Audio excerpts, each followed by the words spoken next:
आज मैं आपको एक मज़ेदार कहानी सुनाने जा रही हूँ। एक हाथी था, उसका कोई दोस्त नहीं था। हाथी किसी से दोस्ती करना चाहता था। दोस्तों की तलाश में हाथी निकल गया। उसे रास्ते में कुछ बंदर दिखाई दिए। हाथी ने उससे पूछा कि क्या वे उससे दोस्ती करेंगे। बंदर हाथी के विशाल शरीर को देखकर डर गए और यह कहते हुए भाग गए कि वे तो पेड़ों पर उछल कूद करते हैं और हाथी जमीन पर रहता है, इसलिए उनसे दोस्ती नहीं हो सकती। आगे चलते हुए हाथी को कुछ पक्षी दिखाई दिए। हाथी ने उनसे दोस्ती करने के लिए कहा तो पंछी भी विशाल हाथी से डर गए और यह कहते हुए कि वे तो ऊंचे आसमान में उड़ते हैं और हाथी जमीन पर रहता है, इसलिए उनसे दोस्ती नहीं हो सकती। इतना कहकर पंछी भी वहां से उड़ गया। आगे चलते हुए हाथी को चूहा दिखाई दिया।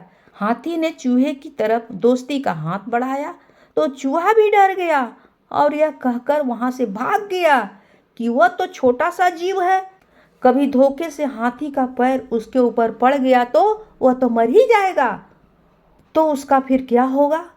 अब हाथी थक हार कर तालाब में पानी पीने के लिए चला गया। हाथी को वहां पर कुछ मछलियां दिखाई दी। हाथी ने मछलियों से दोस्ती के लिए कहा, मगर मछलियां ने भी यह कहते हुए मना कर दिया कि वह तो पानी में रहती है और हाथी जमीन पर, इसलिए उनसे दोस्ती नहीं हो सकती। हाथी को दोस्त नहीं मिल सका, इसलिए हाथी काफी उदास था।